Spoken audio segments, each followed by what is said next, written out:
ഇതാ ചാവി. എന്നാ ഞങ്ങൾ ഇറങ്ങട്ടെ. ഓ ആയിക്കോട്ടെ.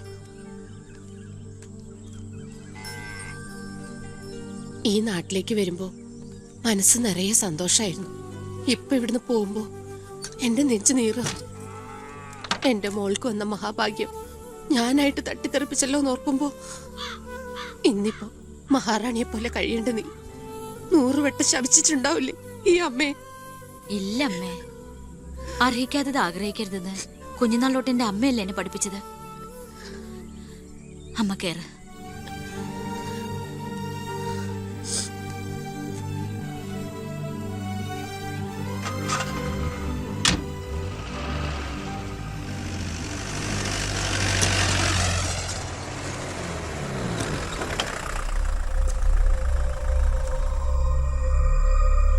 നിർത്തി വണ്ടി എടുക്കല്ലേ.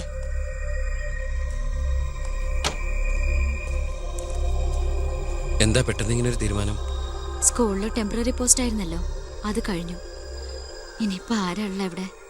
ഞങ്ങൾ പോവാൻ നാട്ടിലേക്ക്. ഞാൻ ആ പഴയ പോസ്റ്റ് പെർമനന്റ് ആക്കി തന്നാലോ? വേണ്ട, എനിക്ക് പേടി എവിടെ ജീവിക്കാൻ. അവിടെ ചെന്ന് 10 കുട്ടികൾക്ക് ട്യൂഷൻ എടുത്തിട്ടാണെങ്കിലും ഞങ്ങൾ ജീവിച്ചോളാം. ഞാൻ അതല്ല ഉദ്ദേശിച്ചേ. അന്ന് ദേവികമ്മ ചോദിച്ച ചോദ്യങ്ങൾക്കൊന്നും എനിക്ക് മറുപടി പറയാൻ കഴിഞ്ഞില്ല. കാരണം പറയത്തക്ക പണിയൊന്നും ഉണ്ടായിരുന്നില്ലല്ലോ. ഇപ്പം എനിക്ക് ചെറിയൊരു ജോലിയുണ്ട്, ഇവിടുത്തെ ഹോം മിനിസ്റ്ററാ. സ്ഥിരം ജോലിയൊന്നല്ലെങ്കിലും 2 വർഷം തികച്ച MLA പെൻഷൻ കിട്ടും. പിന്നെ ഒരു ജോലി തനിക്കും കൂടി ഉണ്ടെങ്കിൽ ഒരു കുടുംബം സുഖമായിട്ട് കഴിഞ്ഞു പോക്കോളും. എന്തൊന്നും മിണ്ടാതെ രണ്ടുപേരും. മന്ത്രിയായെന്ന് കരുതി എന്റെ ഇഷ്ടങ്ങൾക്ക് മാറ്റമൊന്നും സംഭവിച്ചിട്ടില്ല കേട്ടോ. അമ്മേ, ഒരിക്കൽ കൂടി ഞാൻ ചോദിക്കുക, എനിക്ക് കല്യാണം കഴിച്ച് തന്നൂടെ ഇവിടെ?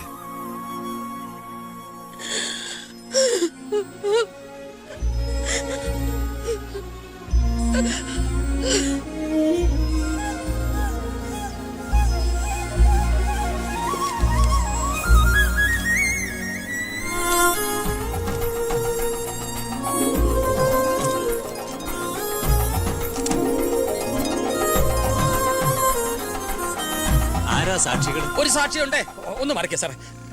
ജോസഫ് വർക്കി, കുണ്ടാലി തെക്കേതിൽ, ചിറ്റാരിക്കര. ഈ ധന്യ മുഹൂർത്തത്തിന് സാക്ഷിയാകാൻ ഒരവസരം എനിക്ക് തരണം. ദാ ഇവിടെ. അങ്ങോട്ട് മാറി നിൽക്കണോ? മാറിയിക്കാൻ പറഞ്ഞപ്പോ ഓക്കെ. തട്ടിപ്പും വെട്ടിപ്പും ഒക്കെ നിർത്തി ഇനിയുള്ള കാലം ഒരു നല്ല മനുഷ്യനായിട്ട് ജീവിക്കണമെന്നാണ് എൻ്റെ ആഗ്രഹം. നല്ലതാ. മന്ത്രിയോടൊപ്പം നടന്നില്ലെങ്കിൽ വീട്ടിലും നാട്ടിലും ഒരു പട്ടിയുടെ വില പോലും എനിക്ക് കിട്ടില്ല. എന്നെ കൈവെടിയരുത്. ഞാനൊന്ന് ആലോചിക്കട്ടെ. എന്താ ഈ പത്രക്കാരും പോലീസുകാരും കാണിക്കുന്നത്?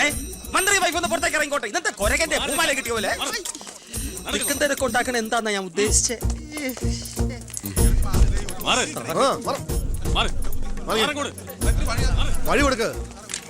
ഈ പാവപ്പെട്ട പെൺകുട്ടിയെ വിവാഹം കഴിച്ചത് പഴയ ബാല്യക്കാരുടെ മകളോട് ബാല്യകാലത്തിൽ തോന്നിയ കടുത്ത പ്രേമം കൊണ്ട് തന്നെയാണോ? നാട്ടുകാർ മുഴുവൻ നോക്കി നിൽക്കെ ഒരു ഗുണ്ട പഴപ്പിച്ച ഈ പെണ്ണിന് ജീവിതം നൽകിയത് ജനസിമ്പതി നേടി പ്രശസ്തി പിടിച്ചു വെക്കാൻ വേണ്ടിയല്ലേ?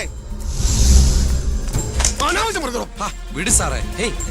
പത്രക്കാരോട് ഇങ്ങനെയൊക്കെയാണോ? അതിനുള്ള മറുപടിയൊക്കെ ഞാൻ പറഞ്ഞോളാം. അനന്തുമാർ വാ. കളി എന്നോടോ? തന്നെ പോലുള്ള മഞ്ഞപ്പത്രക്കാർക്ക് എന്തു എഴുതി പിടിപ്പിക്കാം. സ്വന്തം കൂടപ്പിറപ്പുകളുടെ കിടപ്പറ കഥകൾ വരെ. ആ സർക്കിൾ ഇൻസ്പെക്ടർ വിജയൻ സാറ് അവിടെ വെച്ച് അനന്തകുമാറിനിട്ട് 2 പൊട്ടിച്ചിരുന്നെങ്കിൽ നിങ്ങൾ പത്രക്കാരെ എഴുതി പിടിപ്പിക്കും ആഭ്യന്തരമന്ത്രി അധികാരം ദുർവിനിയോഗം ചെയ്തു എന്ന്. അതൊക്കെ ചീപ്പായി പോവില്ലേ? പക്ഷെ ഒരു ഭാര്യയെ കുറിച്ച് പറയുമ്പോ ഭർത്താവ് കുറച്ച് ചീപ്പായാലും വലിയ കുഴപ്പമൊന്നുമില്ല അല്ലടാ അനന്തകുമാറെ. സാറൊന്നും കണ്ടിട്ടില്ല, അനന്തകുമാറൊന്നും കൊണ്ടിട്ടുമില്ല. താടി ഉള്ളതുകൊണ്ട് പാടറിയില്ല. കല്യാണം കഴിഞ്ഞ് വധുവരന്മാർ ഇങ്ങോട്ട് എഴുന്നള്ളുന്നുണ്ടെന്ന്. ഒരു കാര്യം ഞാൻ പറഞ്ഞേക്കാം, അവരെ ഈ പടി കയറ്റിയ ആ നിമിഷം ഞങ്ങൾ ഈ പടി ഇറങ്ങും. അതിലൊരു മാറ്റവും ഇല്ല. അമ്മേ, ദാ അവരെത്തി.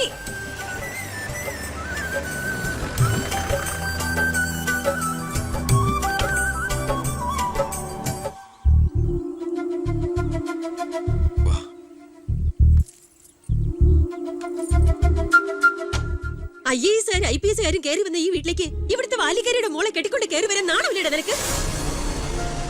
ഈ കെട്ടിലമ്മേ മന്ത്രിമന്ദിരത്തിലേക്ക് കെട്ടി എഴുന്നള്ളിക്കാൻ വരുന്നില്ലേ? അതെ, അത് തന്നെയാണ് ഉദ്ദേശം.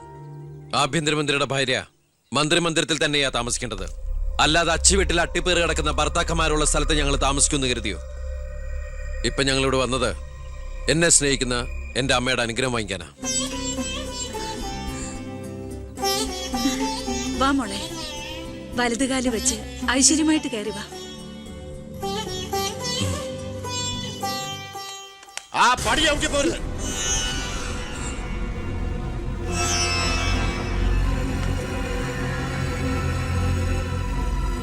അച്ഛനെ എതിർത്ത് പറഞ്ഞും അച്ഛന്റെ നെഞ്ചത്ത് കുതിര കയറിയും അച്ഛനെ തോപ്പിച്ചും നീ ഒരു മന്ത്രി കസേര ഒപ്പിച്ചെടുത്തു. ആ പക മനസ്സിൽ കിടന്ന് നീറുമ്പോഴാ എനിക്ക് കണ്ണെടുത്താ കണ്ടുകൂടാത്ത ഒരുത്തിയുടെ കൈയും പിടിച്ച് നീ കുടുംബത്തിലേക്ക് കയറി വന്നിരിക്കുന്നത്. നീ മന്ത്രിയാണ്, എനിക്ക് പുല്ലാടാ. അച്ഛൻ ചവിട്ടി പുറത്താക്കിന്ന് പത്രക്കാരെ കൊണ്ട് എഴുതിക്കാണ്ട് ഇറങ്ങി പോരാടുന്നു. നിങ്ങൾ എന്തൊക്കെയായി പറയുന്നേ? നീ മിണ്ടി പോരുത്. അമ്മേ, ഇതൊക്കെ പ്രതീക്ഷിച്ചുകൊണ്ട് തന്നെയാ ഞാൻ ഇവളെയും കൂട്ടി ഇങ്ങോട്ട് വന്നത്. അമ്മയുടെ നിറഞ്ഞ കണ്ണുകൾ കാണുമ്പോൾ എനിക്കറിയാം എൻ്റെ അമ്മ നിറഞ്ഞ മനസ്സോടെ ഞങ്ങളെ സ്വീകരിച്ചു. അനുഗ്രഹം ഉണ്ടാവണം, അത് മാത്രം മതി.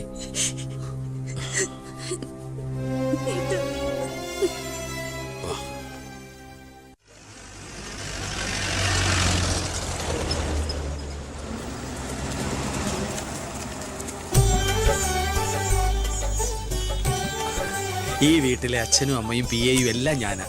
ഐശ്വര്യമായിട്ട് വലത് കാലം വെച്ചകത്ത് കയറിക്കേ. എന്റെ ഈശോയെ, നന്മ വരുത്തണമേ. ഇനിയെങ്കിലും അവരെ അവരുടെ മാത്രം ലോകത്തിലേക്ക് വിട്ടുകൂടെ? മന്ത്രിക്കുമില്ലേ ഫസ്റ്റ് നൈറ്റ് റൊമാൻസും ഒക്കെ? പ്ലീസ് എല്ലാവരും ഒന്ന് പുറത്തേക്ക് ഇറങ്ങും. പ്ലീസ് പ്ലീസ് പറയുന്ന പ്ലീസ്.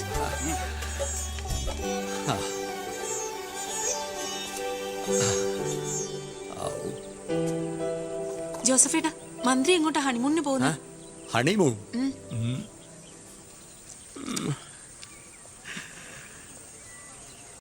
എടോ, ജയിലുകളൊക്കെ താൻ പിടിച്ച ഗുണ്ടകളെ കൊണ്ട് ഫുള്ളാ. 3 സെൻട്രൽ ജയിലുകളിലും ഹൗസ്ഫുൾ ബോർഡ് എഴുതി തൂക്കിയിട്ടിരിക്കുക. ആ ഗുണ്ടകൾക്കൊക്കെ ഉണ്ട കൊടുക്കാൻ തന്റെ അച്ഛൻ കട്ടുണ്ടാക്കിയ കാശ് കൊണ്ടുവരോ? പോലീസ് ഇപ്പൊ അങ്ങോട്ട് ഓടണു ഇങ്ങോട്ട് ഓടണു. ഈ മൂത്രം ഒഴിച്ചിട്ടല്ല ജീപ്പ് ഓടണത്, പെട്രോൾ ഒഴിച്ചിട്ടാ. കേരളം ഭരിക്കുന്ന CM ഇങ്ങനെ ഒരു കോമാളിയാ വരുന്നത്. അതേടാ, ഞാൻ കോമാളിയാ, സർക്കസിലെ കോമാളി. നീയല്ലേ ഇപ്പൊ എന്റെ റിംഗ് മാസ്റ്റർ. നീ ഇങ്ങോട്ട് ചാടാൻ പറഞ്ഞാ ഇങ്ങോട്ട് ചാടും, അങ്ങോട്ട് ചാടാൻ പറഞ്ഞാ അങ്ങോട്ട് ചാടും. ഒരു ദിവസം എല്ലാം കൂടി എന്റെ കയ്യിൽ നിന്ന് പോട്ടോ.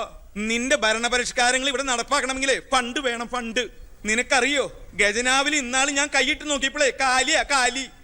MLA മാർക്കും മന്ത്രിമാർക്കും അടുത്ത മാസം ശമ്പളം കൊടുക്കണമെങ്കിലേ ADB-ന്നോ വേൾഡ് ബാങ്കിന്നോ ലോൺ എടുക്കണം. അതറിയോ? ഇതാണോ പ്രശ്നം? ഖജനാവ് നിറയ്ക്കാൻ വേണ്ടി ഒരു ബാങ്കിൽ നിന്ന് ലോൺ എടുക്കണ്ട, നമ്മുടെ ഈ സംസ്ഥാനത്ത് തന്നെ ഒന്ന് ശ്രമിച്ചാൽ മതി. എന്നാ നീ പോയി ശ്രമിക്കേ.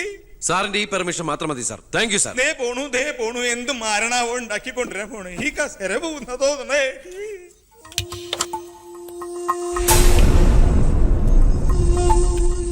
15 വർഷങ്ങൾക്ക് മുമ്പ് ഈ മന്ത്രി ദിവാകരന് ഇലക്ഷനിൽ മത്സരിക്കാൻ കെട്ടിവെക്കാനുള്ള പണം പോലും പാർട്ടിക്ക് സംഭാവന ചെയ്യുന്നു. പക്ഷെ ഇന്ന് അയാൾക്ക് കൊട്ടാര സദൃശമായ ബംഗ്ലാവുകളും മെട്രോ നഗരങ്ങളിലെ ഷോപ്പിംഗ് കോംപ്ലക്സുകളും അടക്കം കോടികളുടെ ആസ്തിയുണ്ട്. രാജൻ ജോസഫ് എന്ന പേരുള്ള ഒരാളുടെ പഞ്ചനക്ഷത്ര ഹോട്ടലുകളാണ് ഇതെല്ലാം, 9 എണ്ണം. ഇങ്ങനെ ഒരാൾ ഈ ഭൂമി മലയാളത്തിലില്ല എന്നുള്ളതാണ് സത്യം. ബിനാമി പേരിലും മറ്റ് അഡ്രസ്സുകളിലും നമ്മുടെ എക്സ് മിനിസ്റ്ററും മുൻ പാർട്ടി പ്രസിഡന്റും ഒക്കെ ആയിരുന്ന ഗോപാലകൃഷ്ണ പിള്ളയുടെ ഹോട്ടലുകളാണിതെല്ലാം. ഏകദേശം 100 കോടിയോളം ആസ്തി വരുന്ന ഈ വസ്തുക്കൾക്ക് ആളോ അവകാശങ്ങളോ ഇല്ലാത്തതിനാൽ നമുക്കിത് ഗവൺമെന്റിലേക്ക് കണ്ടുകെട്ടാം. ഒന്ന് നിർത്തണോ, ലൈറ്റ് ഓൺ ചെയ്യ്. താൻ എന്തിനുള്ള പുറപ്പാടാ? സാർ, ഇതുപോലെ 100ഓളം പേരുടെ ബിനാമി ഇടപാടുകളും വൻ അഴിമതി കേസുകളും ഇവർ കണ്ടെത്തിയിട്ടുണ്ട്. അതിൽ 25ഓളം പേർ രാഷ്ട്രീയ പ്രമുഖരാണ്. മാധവൻ നമ്പ്യാർ മുതൽ എന്റെ അച്ഛന് പങ്കാളിത്തമുള്ള ചെറാക്കുളം ഫൈനാൻസേഴ്സിന്റെ ഉടമ പവിത്രം വരെയുണ്ട് സാർ ലിസ്റ്റിൽ. ഏകദേശം 1500 കോടിയിലേറെ നമുക്ക് ഖജനാവിൽ നിറക്കാൻ കഴിയും. അത്തരം പറയലടോ ആഭ്യന്തര മന്ത്രി. ഇവരെ ഒന്നും നമുക്ക് തൊടാൻ പറ്റില്ല. മന്ത്രിസഭ നിലനിർത്താനും MLA-മാരെ ചാക്കിട്ട് പിടിക്കാനും തെരഞ്ഞെടുപ്പിന് കോടികൾ വാരി വിതറാൻ കഴിവുള്ള പൊളിറ്റിക്കൽ കിങ് മേക്കേഴ്സ് ആണ് ഇവരൊക്കെ. എന്തായാലും ഇവർക്കെതിരെ ആഞ്ഞടിക്കാൻ തന്നെയാണ് എന്റെ തീരുമാനം. ആഞ്ഞടിക്കാൻ നീ ആരാ? കൊടുങ്കാറ്റോ അതോ കത്രീനയാ? സാർ, ഞാൻ പറയുന്നത് എന്താന്ന് വെച്ചാല്, നീ എന്ത് പറഞ്ഞാലും അത് നടക്കില്ല. കോടതി നിയമവും മന്ത്രിസഭയും ഒക്കെ വിലക്ക് വാങ്ങാൻ ആസ്തിയുള്ളവരായിട്ട് ഒരു ഏറ്റുമുട്ടൽ ഞാൻ സമ്മതിക്കില്ല. വേണ്ട. സാറിനൊരു കാര്യം അറിയൂ, നമ്മുടെ കേരളം ഭരിക്കുന്ന മുഖ്യമന്ത്രിക്ക് എത്ര കോടികളുടെ ആസ്തിയുണ്ടെന്ന്? തമിഴ്നാട്ടിലും കർണാടകത്തിലൊക്കെ ആയിട്ട് എത്ര ഏക്കർ ഭൂസ്വത്തുണ്ടെന്ന്? ഒരു ദരിദ്ര കുടുംബത്തിൽ ജനിച്ച് ഇപ്പൊ കോടീശ്വരനായി ജീവിക്കുന്ന ആ മുഖ്യന്റെ കഥ ഞാനൊന്ന് വിവരിക്കാം sir. Lights of. Light on. എന്ത് സാറിന് കാണണ്ടേ? നിർത്തടോ. കേരളം ഭരിക്കുന്ന ആ മുഖ്യമന്ത്രി ഞാനല്ലേ? ഞാനിപ്പോ എന്താ ചെയ്യണ്ടേ? അയ്യർ സാറേ, സാർ. അതുകൊണ്ട് കൊണ്ടുപോവാ. ദേവരന് അടുത്ത മാരണം. വിദേശ നിക്ഷേപങ്ങൾ വ്യവസായവൽക്കരണത്തിന് എങ്ങനെ പ്രയോജനപ്പെടുത്താമെന്ന് എന്റെ ചർച്ചയ്ക്കായി മലയാളി സംഘടനകളുടെ പ്രത്യക്ഷണം സ്വീകരിച്ച സാറും സാറിന്റെ പിയും അമേരിക്കയിലേക്ക് പറക്കുന്നു. ദാ നിങ്ങൾക്ക് രണ്ടുപേർക്കുള്ള വിസയും ടിക്കറ്റും.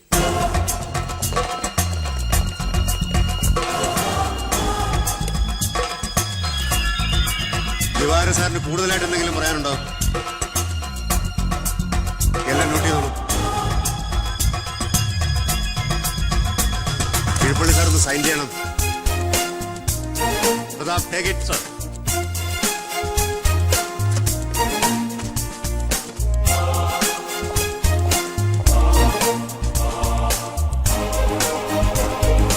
മലയാളം പുറത്തു പോകരുത്.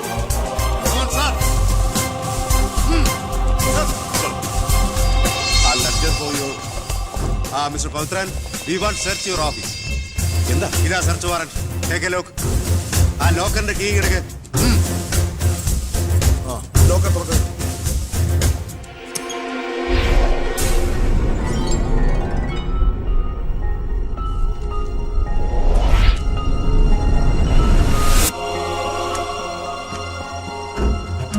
എന്തായി? അതിനകത്ത് കുറച്ചെങ്കിലും വെച്ചേക്കണേ.